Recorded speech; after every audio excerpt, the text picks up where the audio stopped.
Hello, everybody. I'm super excited to be here. This is a great way to celebrate Newcomers Day.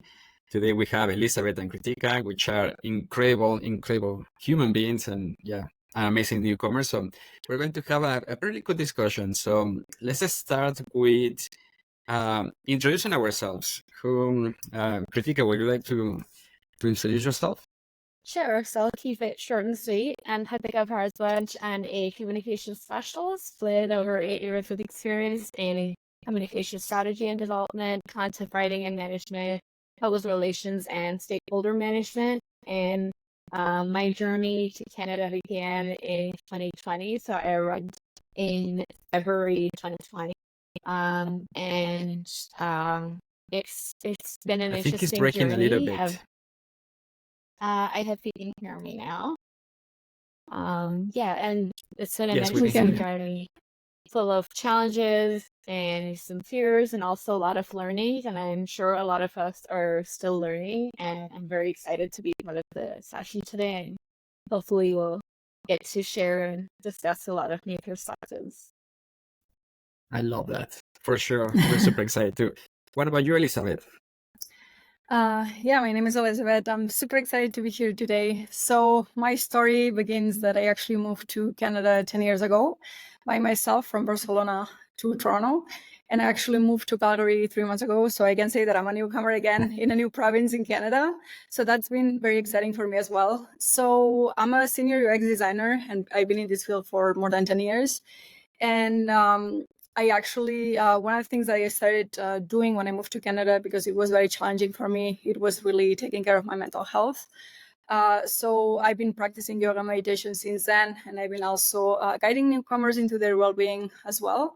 So currently, I'm actually working more than 10 years as a senior UX designer at the government of Alberta. And I have my own business where I provide additional services in design and innovation. I do corporate wellness and team building activities where I redefine the way that we work and connect with others through creativity, mindfulness, and play in order to create a more resilient and emotional and healthier workforce. And I've been also teaching different programs around design thinking, and also I've been mentoring different designers, and I've been speaking at different events. So that's so far for me. And again, I'm super excited to be here. So I'm going to pass it to you, Miguel, if you want to introduce yourself. Thank you. Incredible. I moved to Canada 14 years ago, and even though it's been a long time, I still feel like a newcomer, and I'm going to explain why. When I came to Canada, back home in Mexico, I used to be an executive, a CEO of a company. I had a master's degree, tons of years of experience. I a handful of certifications. So I said, you know what, Canada is so lucky to have me. I'm going to kill it. In 6 months, I'm going to get like a job, house, you name it, right? But I never thought it was going to take me 5 years to land an entry-level job in my profession. I worked for 5 years in survival jobs. And believe me, when I say I understand how hard it is for some of us, that is like, you know what, like I don't get it. Why is so difficult? So one of the reasons that I started to help others to find their way was because it's so difficult, frustrating, and confusing. So I've been doing that since 2015, helping newcomers, and I love it. That I found my purpose. By day, I work at the Scotiabank as a senior project manager, and I love doing project management. I can do that with my eyes closed. But I think helping others and helping people is something that really like nurtures my soul. So I do that, by night. I call myself sometimes the glass ceiling smasher coach, helping people just break through those barriers as well. So yeah, I'm happy to be here because today we're going to have a pretty cool conversation. Our event is called From Hiccups to Harmony, and then the understanding the importance of intercultural competence. So let's start with, what are those cultural hiccups, or what does that even mean, right? I can open us, with some examples, some stories, and I would love to hear more from you, Elizabeth and Kritika as well, if you have a favorite cultural hiccup that comes to mind. But I have many. So let's start with a simple one. I have never, ever expected that when you visit someone's house, they ask you to take out the shoes. So imagine how I felt when my socks were not like proper, and they had holes. I felt embarrassed. I was like, oh boy, like of course after that first visit to the house, I changed my socks because it's like, okay, this is something different, right? So that was one of the examples. I have another one. It's in Mexico, we hug and kiss people all the time. That's super normal. In fact, if you don't do it, you are a rude person because everybody hugs and kisses. So when I came to Canada, I was doing the same until somebody pushes me out and says, Miguel, what are you doing? He's like, I'm saying hello. What happened? And he's like, you are not allowed to touch me. It's like, I am not touching you. I'm just hugging you. It's like, no, only my husband can touch me. And it was like, oh my, like, what did I do? I was just trying to be friendly, right? So that was just one of many. And I can tell you, like, there are many more of that. But what about you, Elizabeth and Kritika? Do you have anything that comes to mind in terms of cultural hiccups?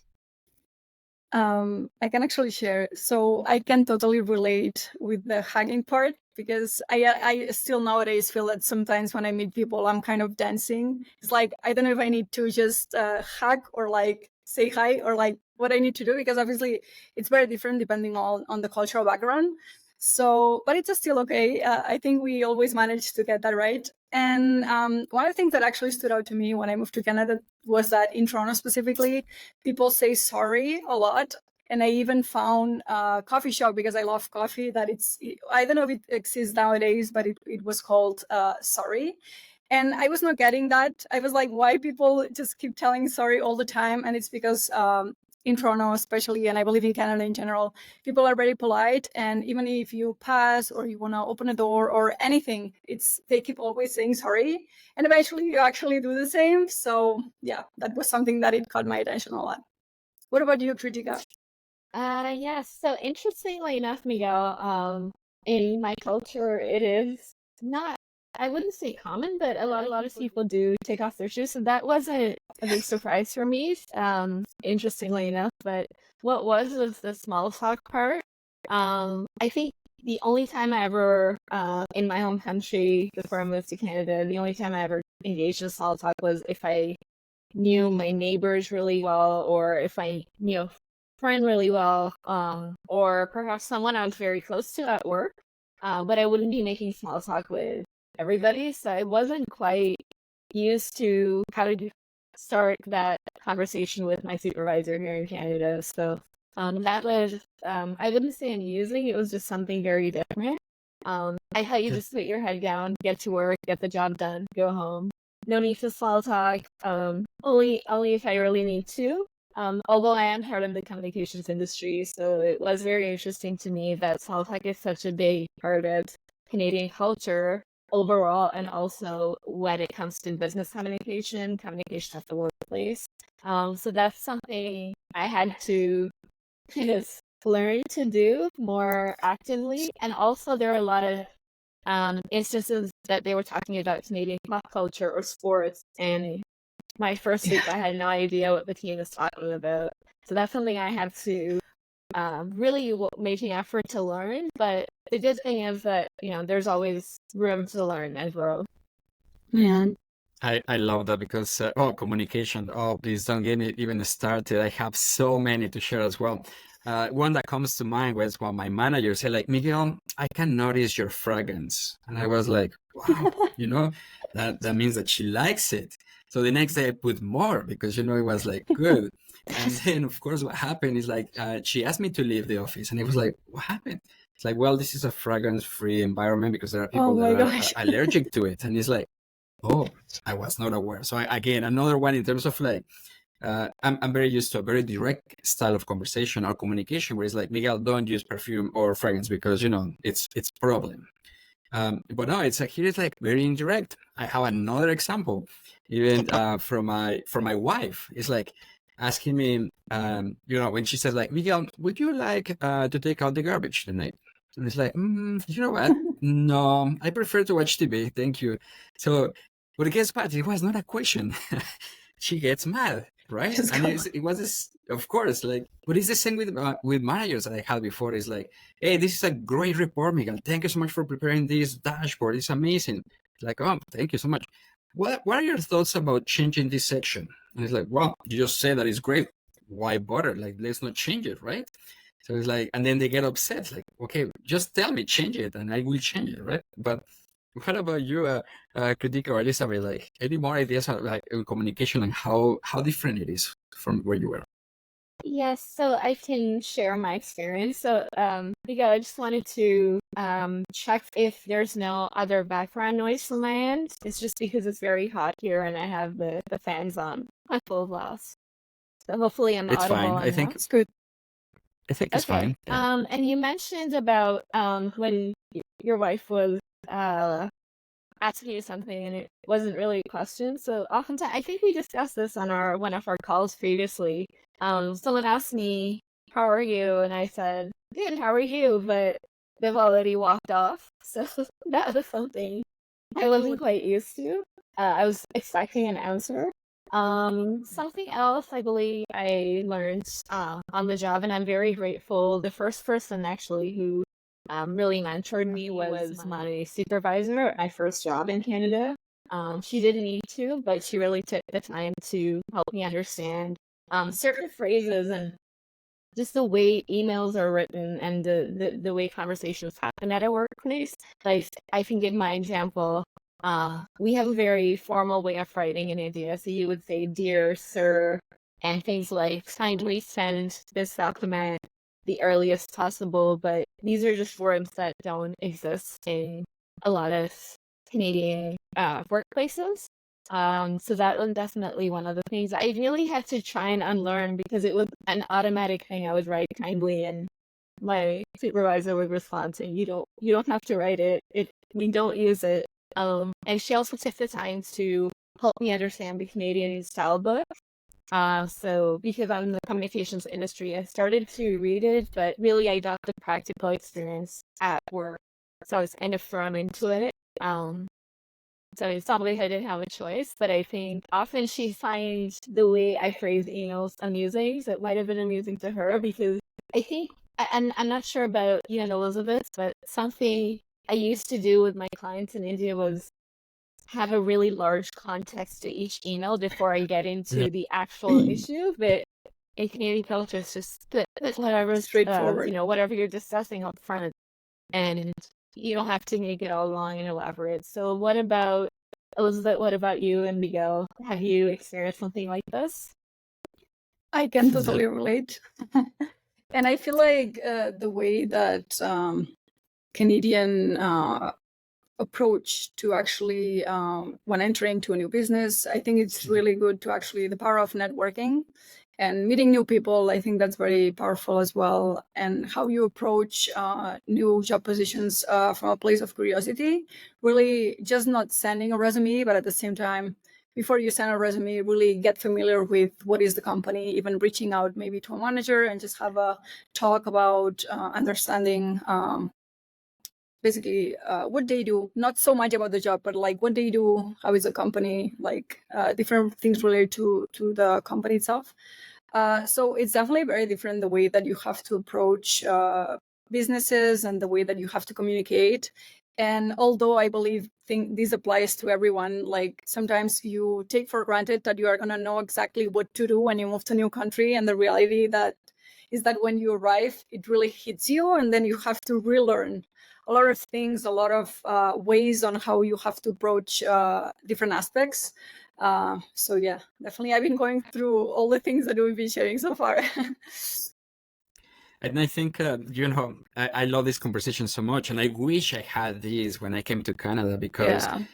I could have avoided years of like frustration. And it's like I was trying to replicate my success formula from Mexico. And it's like I was so confused not the same. because it's not the same. It's like maybe I was a great fisherman in Mexico, but guess what? The fish here are also different, and you need different tactics and tools to just be as great as you were. And just going to the communication that you were asking, Kritika, I had the same thing. I used to write a kilometric email explaining from the moment I was born to the moment, from yesterday, just to explain the context. And then at the end, I would be like, so what are your thoughts? And my first, I would say, it's months, probably years in Canada, people will reply back to me, it's like, what do you want? And it's like, it's in the email. It's like, I put it there, like, just read through, and people will be like, yeah, but I don't get it. Like, what is it like that you need? And it's like, and it's exactly because of that in Mexico as well. The higher you talk with somebody that has an executive position, the more pleasantries and accolades and flowery language you need to add, because you need to be respectful, you need to be formal. Um, if somebody in Mexico went to a bachelor or did a bachelor or engineer, you address them by engineer Miguel, and then Mr. And then that's why my first emails were like, Mr. Smith. And it's like, just call me John. Yeah, but you're an executive. I cannot call you John. So Right. that, I think that took me the longest, to be honest, to figure it out. And thankfully now I'm on the other spectrum. I cannot read emails from my colleagues from Mexico.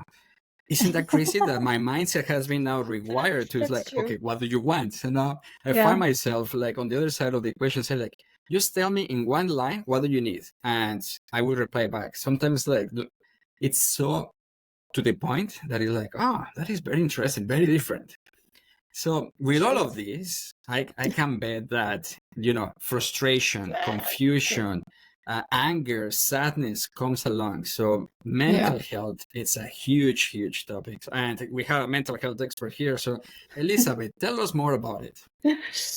Well, for me, from personal experience, as you can all imagine, when you move to a new country, you have a lot of excitement for the new beginnings, with the fresh opportunities, and obviously not all the things go in the way that you expect. And then with this excitement, it also comes the part that you get unfamiliar with the things that are new to the country, and obviously a lot of uncertainty.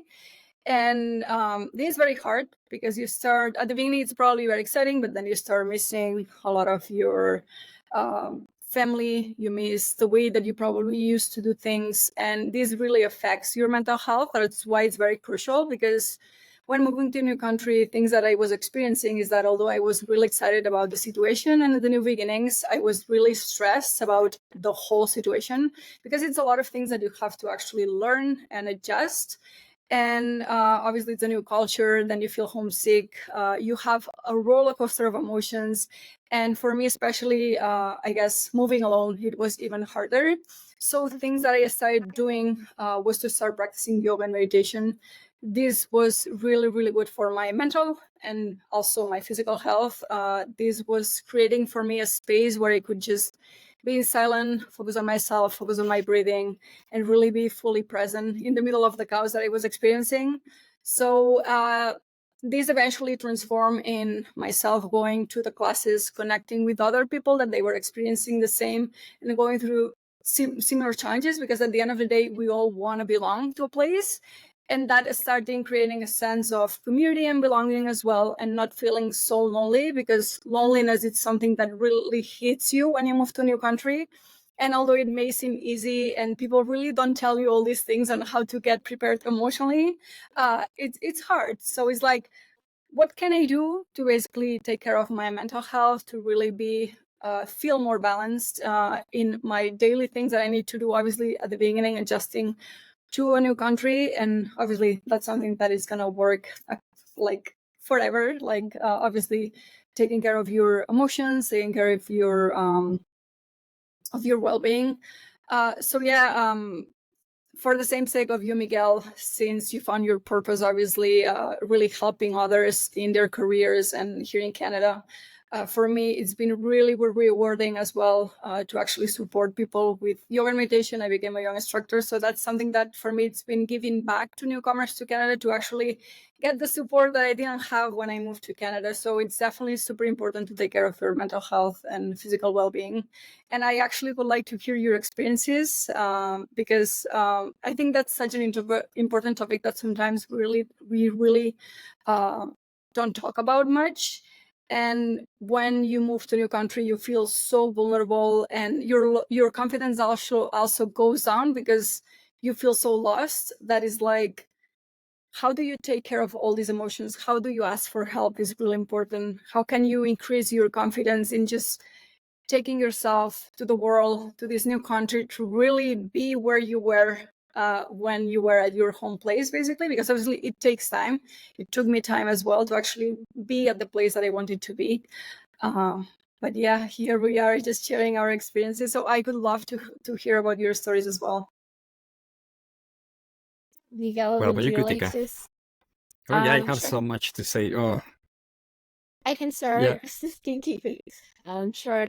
So that I can relate to that. I'm sure a lot of newcomers can. And I think something I expected was I'll get over this in a year, and it actually takes a lot longer. Physically, you kind of just have to start living your life, but I think mentally Yeah. it's a whole adjustment. It took me about 2 to 3 years, and I like to tell myself I've seen the worst.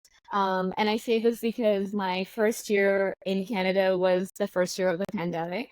So I arrived in Canada, and a 3.5 weeks later, the pandemic broke out around the world and in Canada. So everything that I wanted to see, I'm a big fan of museums and galleries. I couldn't really go. So I got the chance to explore the outdoors, and I went for really long nature walks, and it gave me a lot of time to sort of reflect and think. And yes, it was very tough because people were isolated, literally not talking to each other at anywhere socially. Yeah. So that did take a toll on me initially, but I think once I got over that, I think that just being in nature really helped. I'm a big fan of the outdoors. And I think as things started to open up, I started to join activities I really like. Had nothing to do with my profession, just started to go to language clubs. I like social dancing, so I went to a lot of Latin dancing. I started painting because I love to paint. So in some sense, that was my meditation. I have to admit, I'm not great at meditation. I think I can do like 10 minutes at the most, but these are some of the activities that were really helped me to look at the positive. And so now that I look back at it, I think, okay, it could have been so much worse, but I've seen it all, so now I can only go up from here. And I think once things started to open up, I also made an effort to go to a lot of networking events. I found people that were going through the same challenges and had the same fears, and were experiencing sort of having very similar experiences, if not the same experience. So I really I felt at the time that I could connect to them a lot more. And that sort of started a process where I would go to these events and professional events, connect with people, and then we sort of kept in touch. And whenever a job opening came up, or I had a chance to say maybe do like a resume feedback review, we would help each other out, and that's sort of how I started to grow my community, because I'd lost out on 2 years of not being able to talk to anyone. That was a really good opportunity. And then just continuing the things I do. I still continue to paint. I still continue to go out to dance, regardless of how busy my schedule is. I take the time and I tell everybody that continue that activity, that passion that you have on the side. Your job is of course very important, but I feel like my advice, or I'm not sure if that's the right word, but my experience has been that if I continue focusing on those activities that keep me mentally and physically engaged, I tend to focus less on the negative. Like that experience becomes a little less, I would say, a little less difficult. So I'm not sure if we can relate to that, but Miguel, over to you. Oh boy, yes, I do relate with that. So I think we started talking about cultural hiccups, and I would say like that cultural hiccups is important, but like this is the size of like cultural hiccups. And then we continue talking about communication, and we're like, okay, communication, yeah, it's very important. It's like this is the size of like that topic. Now mental health is like this is the size of that topic. So let me tell you why. I think our immigration system works that we just bring top of the top. So I see myself, and my hypothesis here is that everybody's like a high achiever, top performer, because top of the top, like higher points, all of that. I consider myself as well like that. So when I came to Canada, it's like, okay, within 6 months I need to buy a house, and within like 7 months I need to be an executive and run the country by month number 12. So my goals were completely like, I don't know, maybe unrealistic or too crazy, but I was super excited. And I think that reality, when it clashes with my expectations, it changes everything, because I was feeling like a failure. It's like, oh man, it's 6 months and I still cannot find a job in my profession. It's 7 months and I'm still struggling with this language. Oh, it's 12 months and I still have an accent. So a lot of like that talk impacted my confidence for sure, and increasing my self-doubt. So 2 mentors told me the following. One of them said, Miguel, will you be a friend of somebody that is constantly negative, criticizing you, like super harsh on yourself, like there is nothing that you can do right? Will you be a friend of somebody like that? And it's like, no, I would not be a friendly person, right? It's like, so why you do that to yourself? You should be your best friend, like, because right now you're experiencing one of the biggest transitions of your life. You moved to a new country. You're experiencing like a huge change. So definitely you need allies, you need a friend. So that was one person that kind of like planted a seed that was like, oh, yes, that's right. The second person was that he told me, what is your biggest job as a newcomer? And he's like, what? It's like, your biggest job as a newcomer is to focus, is to bodyguard your confidence. And I was like, what are you talking about? And then he said, like, okay, let's from 0 to 10, how would you rate your confidence? And I was like, 5 or 6, get in there. And then he asked me, because we had a great relationship, it's like, okay, would you date a 5 or a 6? And I was like, no. So then, of course, that just shifted for me. It's like, oh, okay, no, I need to do something. And he explained, like, when your confidence is not 10, at 10, of course, 10 it's amazing, right? But 10 is when you feel unstoppable. 10, you do amazing things. Nothing can, deter you from where you're going, like great things, right? But when that 10 becomes a 9, then you invite self-doubt. Then you start slowing down. Then you start second guessing. And then when that 8 becomes a 7 and a 6, guess what? Completely stop, and your momentum is stopped, and now like different things are like not working. That's why the biggest job as a newcomer is to be a bodyguard of our confidence. And what I learned too is that, okay, my expectations were very high, crash with reality. And then my confidence was very high. I was overconfident and very cocky. Kind of taught me how to be humble, because it's like, no, you know what? You're going to do survival jobs. And you're going to survival jobs not for 6 months or a year, for 5 years. 5. I did construction, cleaning, maintenance, restaurants, you name it, Uber, like everything. Just because it's like, I need to figure out what's happening. And within that time, yes, I did also great things about like networking, build relationship. But it took me so long. And it was just because, again, my mindset, it was, I guess, my mindset was focused on the lack instead of what I had. So, and one of the ways that I guess I cure my mental health issues like depression, sadness, and imposter syndrome, all of those was through being grateful and say, like, you know what, things are not going well, and things are according to my plan. My plan is out of the window at this point. So, but I'm grateful. I'm healthy. This is an amazing country. Look at that. I'm learning so much from so different cultures. Like, I switched my mindset, and everything changed for me when I started to focus on the other instead of myself. I don't know why, but when I started, like when somebody told me, Miguel, would you like to be my mentor? And I was like, how can I be your mentor if I'm a huge failure, like 5 years of survival jobs? It's like, I should be the not mentor kind of person, right? But this person told me, like, in the last 20 minutes, I have learned more than in the last 2 years of being in Canada. Would you like to be my mentor? Like, I really learned from your mistakes. She's like, okay, yeah, for sure. And then that's where everything started and changed it for me, because it's like, okay, I'm here to help, or I'm here to like serve. And by focusing on the others, I stopped focusing on myself. And by doing that, guess what? I was no longer sad. I was no longer depressed. My energy, instead of being very low and feeling like I was inside my turtle shell, I was like, no, you know what? Like, maybe I can help somebody within the journey, because as a newcomer, maybe everybody can relate. But whenever you're super excited, your highs are very high. And when you face, again, another rejection of your offer, or when, the landlord says no because whatever reason you don't have, credit score or whatever, and there's like all of those rejections piled up, your lows can be super low. So that's why it's super important to have mentors, community, a place where you can just reach out and say like, hey, I'm struggling, I need help. And lastly, another thing that I discovered as well was the power of being vulnerable.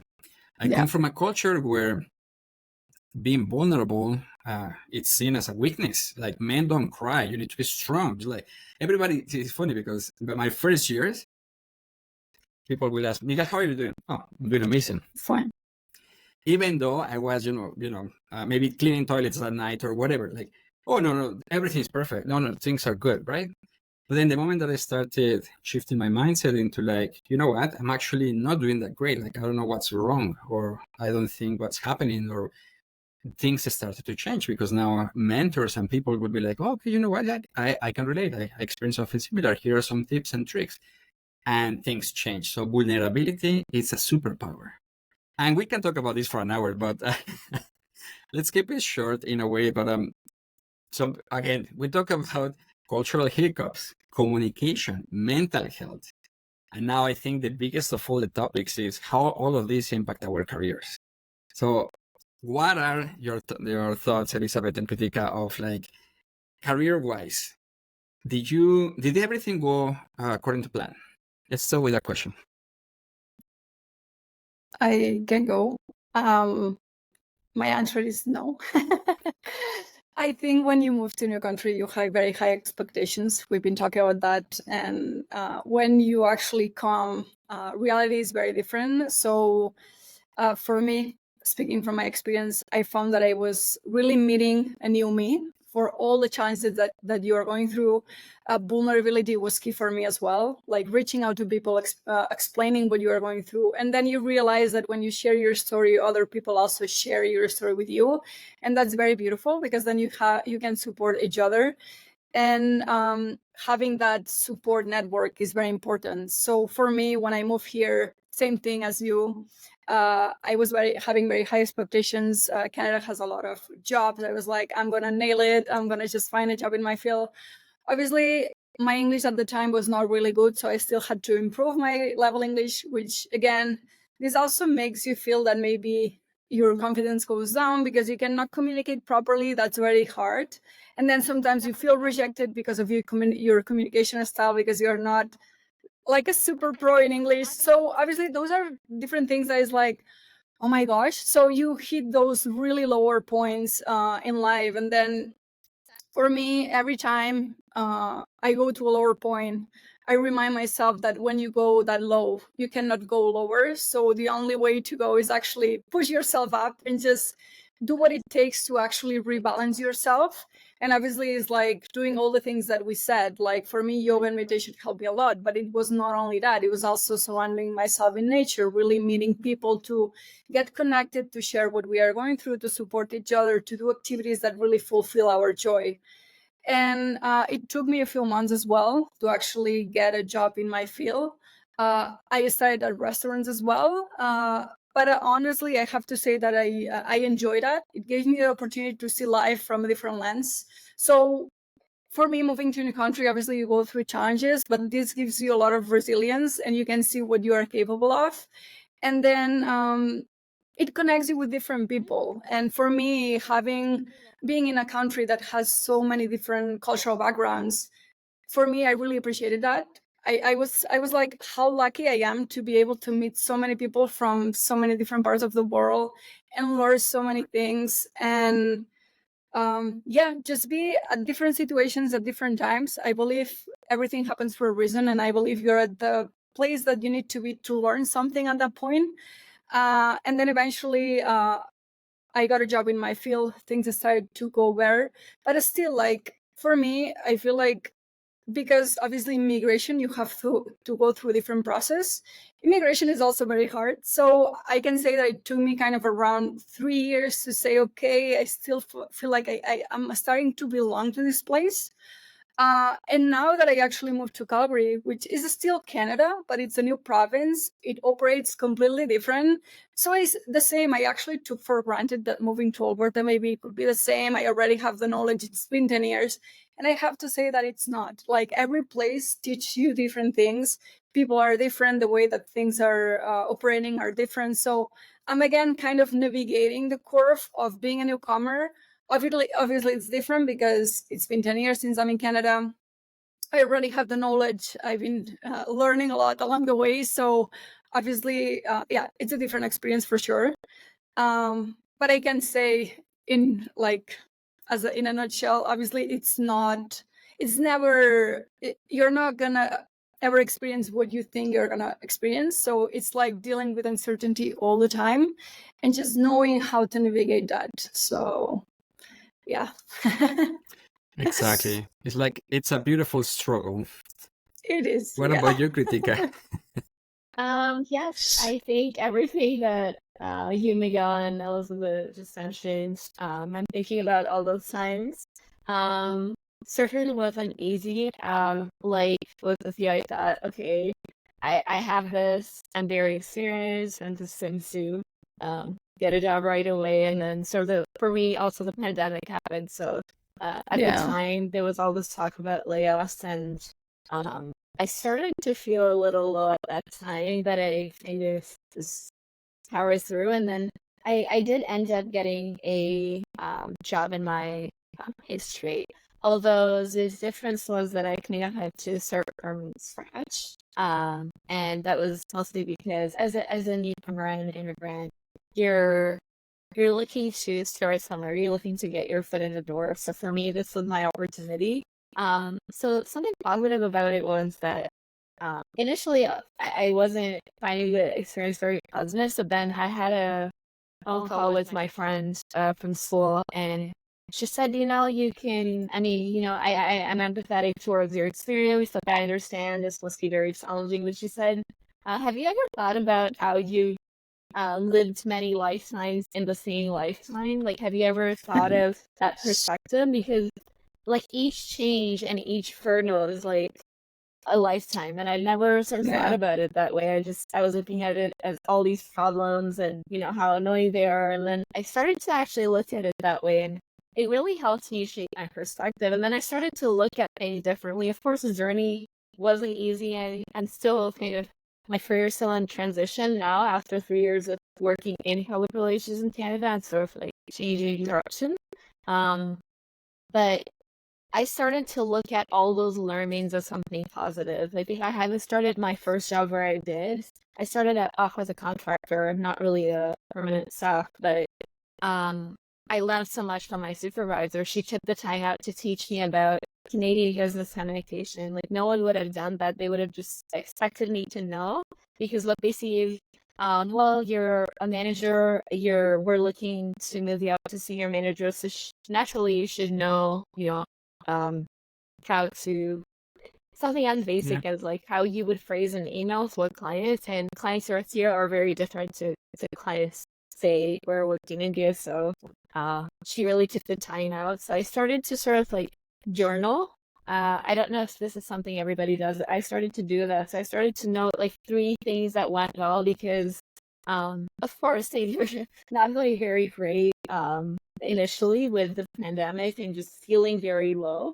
So I started to make a list of like what can go well, what is going well, and then so I started to take it from there. And like a little over 4 years in, I still keep that journal. So I filled out other journals, but I still make it a point to kind of write down like what am I grateful for, because there's so much that we could say like, okay, this didn't go well, and that does happen. Like, I'm not going to sugarcoat and say, yeah, it's going to be a breeze, and it will be challenging, but it also allows you to look at, now that I look back at it, I think, okay, I've done all that. I'm so proud of like where I am today.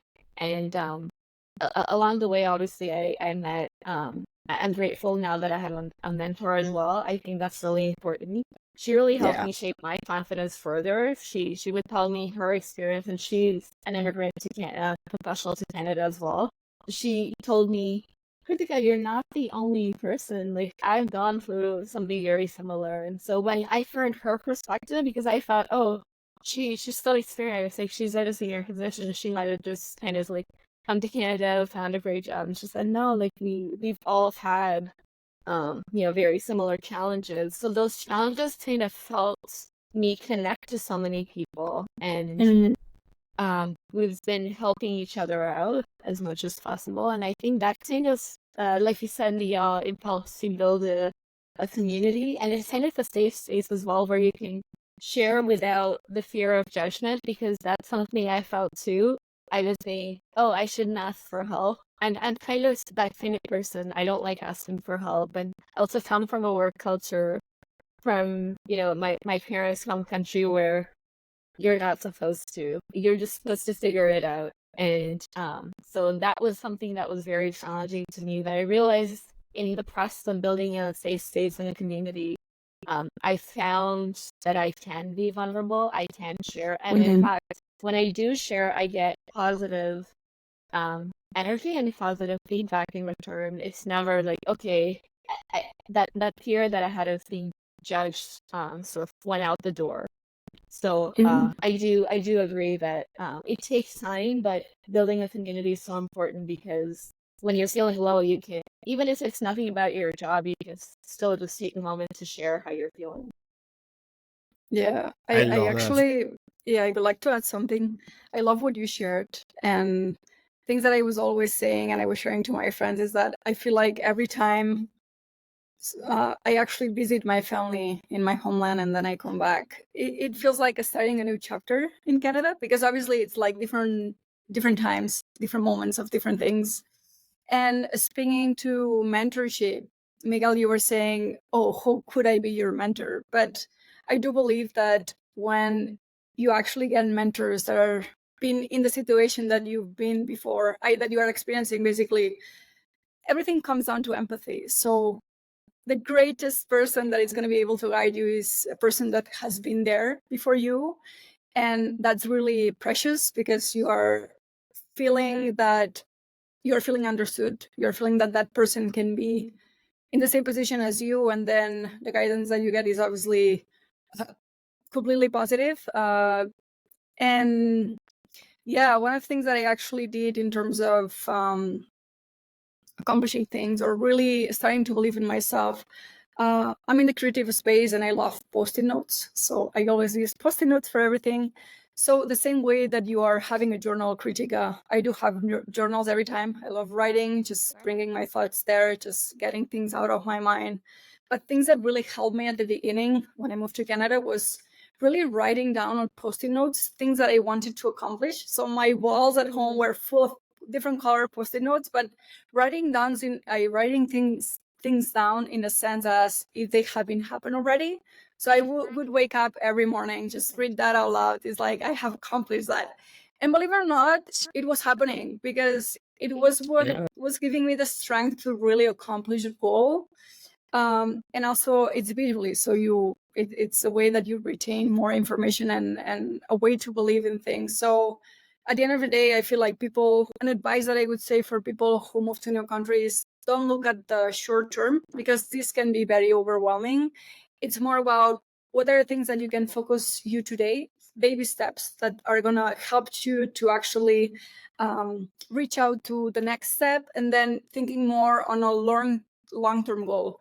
For me at the beginning, it was very hard, and I remember my mother many times like, just come back. You don't have to suffer that much, because obviously I was alone too. And I was having very hard moments. And I was like, no, like I have a year visa, which is what I started. I was like, I want to do that year, or at least give myself 6 months to actually learn English.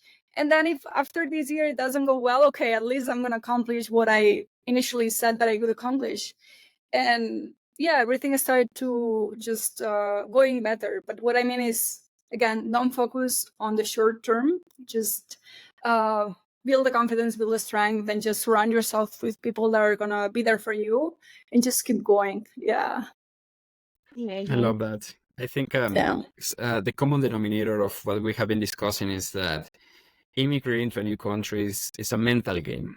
It's something that it's won or lost in your mind first. Mm-hmm. And if you have great mental health, I think you're going to do amazing and get your success very quickly. But if you don't, like me, it's going to take many years just because, you're like, again, trying to reinvent the wheel or trying to do something that trial and error, which is very expensive and wasteful. From my perspective, yeah, totally agree. Mentorship, super important.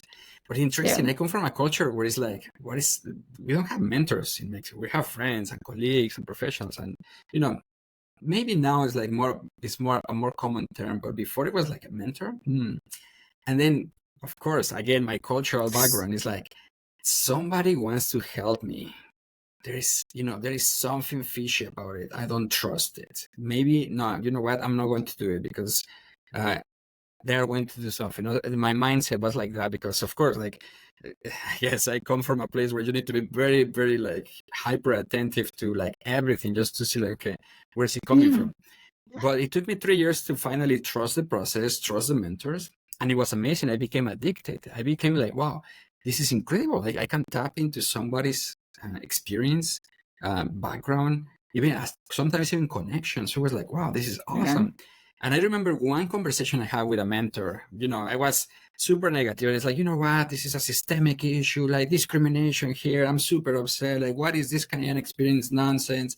Like, very, very upset and very mad. And then this mentor, which I love and adore, he says, well, Miguel, if it's too difficult, why don't you go back to your country? And that was exactly what I needed at that moment. I know some people say, like, oh, that's harsh, or like, that's a bad mentor. It's like, no. For me, it was the best mentor ever because it was like a cold water, like a bucket of cold water that, like wakes you up. And it's like, actually, I prefer it here. Like, no, it's not that bad. Like, back home, it might be a little bit different and even worse. So that helped me to understand one thing. You can focus on your issues. You can focus on the problems. You can focus on the gap, on the things that you don't have. Or you can focus on the opportunities, on the things that you can do, on the things that you can work out. But you cannot do both at the same time. So that's why it's a mental game. You can be only on the negative, which is very easy to do because, again, it's super difficult, super expensive. It's like it's facing your inner fears, and it's like on a daily basis. It's like it's huge. I describe the experience as like running a marathon, climbing the Everest, and then while you're coming back, you will do it again like 3 times. So that's the experience of an immigrant, to be honest. And that's why you need a village and a huge support network, because that's the thing that you like the most. Come from a country where you have friends and family and colleagues, and here's like nobody even cares that you're here. Like, it's like, oh, another one of the millions that are coming. So it's like, yeah, right, like you're just like an extra. I felt that way. So it's like building up and standing out and becoming a person that can be known, like, and trust. It takes time. So it's so much. One of the things that happened to me, the before and after, was that, and one of the reasons that we all know each other is because we did a program, which is the best program in my mind, like, from my perspective. And let me tell you why. Like, this is a real story. I imagine this scenario. I landed my first entry-level job as a junior project manager, even though I have years of experience. And last time I did a junior project management role was like, many, many years back. So it's like, okay, finally I'm starting 6 years, in my journey in Canada. Parenthesis. I became Canadian before I landed a job in my profession. Just food for thought. 4 years to become a Canadian, almost 6 to land my job in my profession. So, close the parenthesis. So let's imagine this. I'm starting, and I go to my manager and say, you know what? I'm a junior project manager. In my future, I would like to be promoted as a project manager. I think I have experience, What do you think I'm lacking to become a project manager? And then she gives me a list of 10 things. You should work on this. You know what? Yeah, it's you are lacking a lot of experience, Miguel. You need to improve your communication, executive presence. And she gave me a really cool list. And she has been my best manager ever. So her list was kind of like, okay, my to-do list. Like, okay, I need to improve this and that. So one of the topics was communication.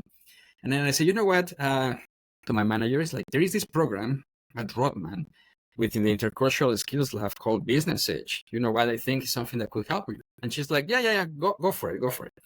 Like, okay. And I took the program, And even though my manager said, it's going to be years for me to, get promoted, it's going to take forever for me like to get to the next level, because of course, like the huge list of things that I'm lacking. So I go to the program, I apply what I'm learning, I'm putting like all my effort. 90 days later, my manager says to me, Miguel, if I give you the next job, like the project manager role, will you stay with me? Will you stay with this team? And I was like less than 3 months ago, I was asking you what I needed to be promoted, and you said like years, and now it's like 90 days later, you're offering me the job. It's like, yeah, I would love to work for you, for sure. So that is the power of like finding finally like the way to connect the dots, and pretty much having the blueprint of the unspoken rules and the unwritten rules of Canada. Because like once you understand Canadian, and I'm not talking about the English, I'm not talking about language, I'm talking about once you understand Canadian, yeah, you name it. It's like, it's so easy just to navigate this environment. So what about you, Elizabeth and Kritika? Because you also took that program. So Sure, okay, go first. So, I'll kind of, my mind was in a strange way where I like sort of categorized points. So number one for me was that I was at the lowest point in terms of my confidence before I joined this program. I think Valerie, I went kind of just looking at how a career advice would be useful, and Valerie sort of spoke to me, and she understood the kind of mindset I was in, and she said, you're kind of the perfect candidate for this program. Like you could really benefit from this. And I asked her what the deadline was, and she said, well, you have to go back and submit everything by tonight. And I thought, that's impossible. And she just talked me into it. I was still very unsure. I said, okay, can't hurt. So I submitted everything, then kind of went through that initial interview process. And when I started the program the first week, I was still thinking to myself, not really sure what, like, is this different from whatever I've already experienced in my first job? But as we entered the second week, I really started to understand like you mentioned, the intercultural complexities, the role of communication skills, and the challenges that I had faced. And we also kind of dove deeper into how similar we were in terms of like when we would be in our breakout sessions, we would talk about all our challenges, and it seemed like everybody could relate to each other, even though we were from very diverse backgrounds. Something that connected us for the challenges. So I always think of it as like career therapies for me, this program, because when I first started, I was not sure, and I was thinking, okay, I'm just going to sort of flee Canada, go back to be with my parents. This is not for me. And a year later, we had the program feedback, and they checked in with me, and they could see like invisible change in simply my appearance, like the way I carried myself. I completely changed, and I owe it to the program, because I really felt like I could see me being as confident as I was before I finished that into that imposter syndrome. So for confidence was number one, and then I think I also call it discovering our ikigai. I think that's something you go through the program. So what you're good at, what you love to do. So there's those 4 pillars. So for me, it was really discovering. I can relate to Elizabeth because it was like discovering myself. So when we had our graduation ceremony, something I discussed with a lot of my peers it was kind of this process of like rediscovering who I am. And I didn't even realize this whole time, because I was so low and feeling so underconfident, that I'd forgotten to focus on what my values were, what my strengths were, what my skills were, what I could add to the table, and what value I could bring to the table. And that's when business edge really allowed me to focus on, instead of focusing on what I can't do, and helping me shift my perception to, okay, these are my strengths and skills, and these are unique. Like I have something to add, and I have my own voice to share. And so for me, that is like the whole like you talked about, and those that you mentioned, it was like you discovering myself, and that was a whole journey in itself. Amazing. What about you, Elizabeth? I can totally relate with what you just said. Yeah, for me, Business Edge was everything, like all the different topics that we touch upon. I feel like it really brings you at another level on how to actually navigate within Canada language, basically. One of the biggest change for me that I noticed was, again, like saying it was confidence. Before I actually went through the program, I was still very shy to actually share, depending on which kind of things in meetings, or really share my voice on specific aspects. And I wanted to really improve my communication skills. And aside of obviously all the things that we learned, what I saw a big shift for me was how to communicate properly, even in front of audiences. That's something that I always wanted to do. And I got the opportunity at the time to actually do, they were calling it kind of a UX talk, but for designers, UXD talk, basically. It could be around your experiences on your life related to design. It was a free topic, basically. So I really related my experience of coming to Canada with different learnings about UX and how you have to do research. And it was very interesting because it was the first time that I actually was able to do a really good presentation in front of a lot of people, different designers, a lot of directors, just sharing my own voice on what was important for me and what I wanted to communicate. And yeah, I was able to really feel more confidence in my voice and how I was standing up in front of people.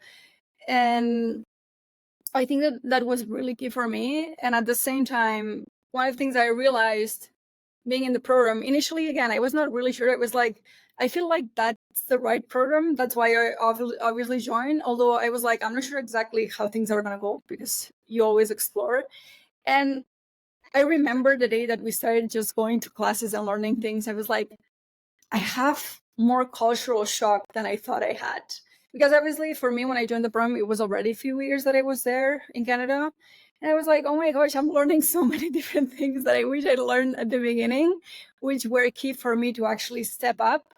And one of the things that I really enjoyed as well is I remember Valerie on each session that we were getting those mindfulness sessions. That was so good because I believe in the importance of rest and also setting up the tone for any interaction that you have, any class that you have, like having those 5 minutes for you to be mindful, to focus on your breath, to be in silence. It just set up the tone for what you're going to be doing next. And obviously as a class that we were, it was really setting up the tone for the class. So that was really beautiful. And yeah, I only have good words about the program. Also, not only about the program, it's also the relationships that we were to have. And obviously being able to share so openly without judgment about what we were going through, really helping each other to really grow collectively. And obviously the support from the program was really, really nice. So yeah, I will be always grateful about being part of that program. And obviously, because of that, we are here today, which I think it's beautiful that we are able to share our experiences. I always say that I love stories, and because the stories make people grow, make people relate, and to just have more empathy and compassion for each other. Because at the end of the day, no matter where we are, where we come from, we are all humans, and that's what matters. To just be there for one another and help each other along the way. I love Yeah. that. And yeah, definitely. I think for sure we have so many good things to talk about it. And I think to your point, the best way to celebrate Newcomers Day is to give a Yeah. gift. And the best gift that you can give somebody that it just arrived to Canada is to tell them about your experiences, about your lessons learned, about the things that they can do to avoid mistakes. So yeah, I think that's why we were thinking like, I wonder how can we help our community. And I think having this conversation was like perfect. So I appreciate and I thank you, Elizabeth and Kritika. You are incredible. I knew it already, and then after talking to you, is like, yes, definitely, no doubt about it. Any last parting thoughts? Anything that any last advice? Just one thing that I want to share is to anyone who's thinking to actually move to Canada, believe that you can. Everything is possible. So just start with that mindset. It may be challenging, but again, focus on the small baby steps that you can keep achieving every single day to get at a better place. Love it. What about you, Kritika? I would say I echo Elizabeth's thoughts on it won't be easy, but it's like there is always a door that opens. But I would also say be open to change because a lot of changes are going to hit you in the face every now and then, and you might not know necessarily the perfect way to cope with this, but you will find a way and it will be okay. So I go with the saying, if it's not okay right now, and if everything's okay in the end, then it's not the end. Because if it's not okay, then it's not the end, and it's going to be okay, in the end. So that's kind of how I keep telling myself that because it's kind of positive reinforcement. So keep that in mind Love and that. be open to change. I love that. And for me, I would say my biggest lesson as a newcomer is that free is very expensive. And the reason I'm saying that is because I took all the free programs out there. I took several times, and I repeated those courses like several times, like, resume building, interview prep, all of them, so many times. And I was like still 5 years to like land a job. So it was like, what's wrong with me, right? Like, but at the same time, it's like, why? And I was reading about the commitment theory and the science behind commitment. And it says that for somebody to really truly commit it, and there are many different theories, but one of them that stuck out for me was that commitment happens after you invest either time, energy, or money. If you don't invest that, then nothing is going to happen. And I think some of those components are really true because 5 people told me about this program that I took. And I was like, oh, no, another one. I have taken them all, like I don't need another one of those programs. But then I took it and I invested my time, my energy, my money, and guess what? It worked. So again, time, I will say free is expensive, but thank you so much. I just want us to wrap up with that. And yeah, I appreciate it so much. I wish you a Thank you. fantastic day, and thank you, Elizabeth. Thank you, Kritika. Thank you so much. Miguel. It's been wonderful to be here today. Yeah. Have a nice day, guys. Thank you.